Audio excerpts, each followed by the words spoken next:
Welcome back, everybody. Today, we're going to be taking a deep dive into a story that's really been making waves in Hollywood.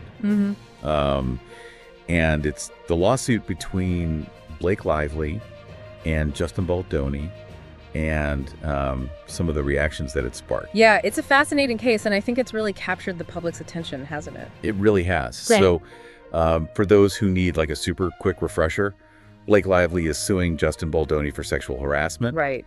And he is countersuing for a staggering $400 million. Wow. The trial date is set for March 9, 2026. Okay. So we got a little while to go before this all unfolds. Yeah. But here's where things start to get really intriguing. Okay. It's the way that other celebrities are reacting to this whole situation. Yeah, it's quite a mixed bag, isn't it? We've got some choosing humor, some choosing silence. Right.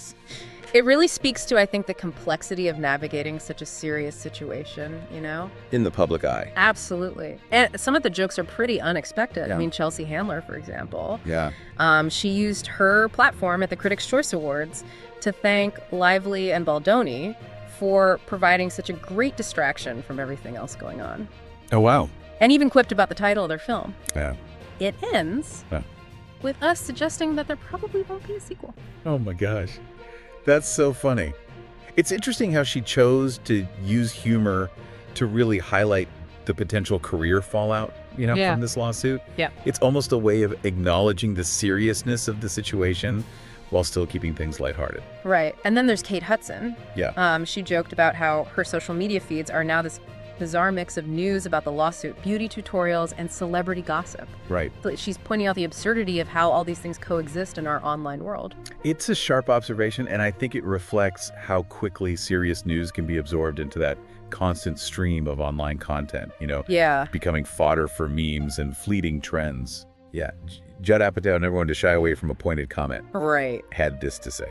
Okay. Usually to make that much money, you have to sue Blake Lively. Ooh. That one definitely has a sharper edge to it. Yeah. It seems to be making a statement about the power dynamics in Hollywood, perhaps suggesting that Baldoni's countersuit might be seen as an attempt to leverage Lively's fame for financial gain. Yeah, and then of course there's Ryan Reynolds, Oh, yeah. Lively's husband, during Saturday Night Live's 50th anniversary special. Mm-hmm. He was asked how he was doing, and his response was great. Why? What have you heard? Classic deflection through humor, right? Yeah. It's a way of acknowledging the elephant in the room without directly addressing it. Yeah. Especially in such a public setting where he probably felt immense pressure to say something. It certainly got a lot of laughs, but it also raises the question of whether humor is an appropriate response in this context. Exactly. And that's where we start to see a real spectrum of opinions. Right. We have those like Reynolds and Handler who are using humor to cope or deflect, and then we have others who are choosing to remain silent. Like Bethany Frankel, who actually attended the premiere of It Ends With Us. Oh, wow. She later said she felt like the vibes were not vibing and that something felt off. And she even praised Reynolds' joke as a genius way to handle the situation. Her perspective is interesting because it comes from someone who was actually present at an event with both Lively and Baldoni. Right. It suggests that the tension surrounding this lawsuit might have been palpable even before the legal proceedings became public knowledge. It's a great point. And it kind of sets the stage for the other side of the spectrum, those who feel humor is entirely inappropriate in this situation. Yeah, it really highlights the subjectivity of humor, doesn't it? Yeah, totally. What one person finds funny, another might find deeply offensive or insensitive. Yeah. Especially given the serious nature of these allegations. Exactly. And comedian Nikki Glazer's response, I think, really underscores that point. Right. She's been very vocal about her decision not to comment on the situation, stating she's uncomfortable even knowing Baldoni's name. It's a powerful statement, isn't it? It is. It suggests that even acknowledging someone accused of such actions, even in a humorous way, Right. can be seen as normalizing or minimizing their behavior. Precisely. No. And it speaks to a larger cultural shift I think we've seen in recent years, particularly in the wake of the hashtag #MeToo movement. Yeah. There's just a heightened awareness now of the power dynamics at play in these situations. For sure. And a greater sensitivity towards the experiences of those who come forward with allegations. It's definitely a more nuanced and complex conversation than it might have been even a few years ago. Yeah. And it makes you wonder, where does humor fit into all of this? Right. Is it ever appropriate to joke about such sensitive topics? Or does it always risk trivializing the issue and causing further harm? It's a challenging question, Yeah. and there are no easy answers. Yeah. I think humor can be a powerful tool for coping with difficult situations, for bringing people together, Yeah. and even for sparking important conversations. Yeah. But it can also be used to deflect, to minimize, Uh-huh. and to silence those who speak out against injustice. So how do we strike a balance? Right. How do we, as consumers of this kind of news and commentary, Yeah. discern between humor that's harmless and humor that's potentially harmful? I think it comes down to intention and impact. Okay. We need to consider the intent behind the humor. Is it meant to be lighthearted and unifying? Right. Or is it being used to punch down or dismiss someone's experience? Right. And we need to be mindful of the impact it might have on those involved, Yeah. on survivors of similar situations, and on the broader conversation surrounding these issues. So essentially, it's not just about whether we find something funny, Right. but also about recognizing that our individual sense of humor might not align with the experiences and sensitivities of others. Precisely.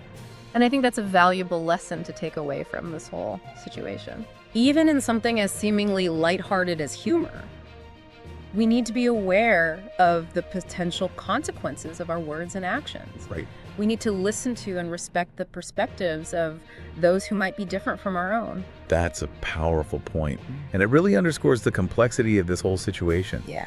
We've got a serious lawsuit with potentially life-altering consequences for those involved. Right. We've got a range of reactions from celebrities, some choosing humor, some choosing silence. And Yep. we've got a broader societal conversation about the role of humor in navigating sensitive topics. Yeah. Particularly in the age of social media where everything is amplified and scrutinized. It's a lot to unpack, isn't it? It is. And it raises a lot of important questions about accountability, power dynamics, and how we as a society deal with allegations of wrongdoing, Right. particularly in the public eye. It does.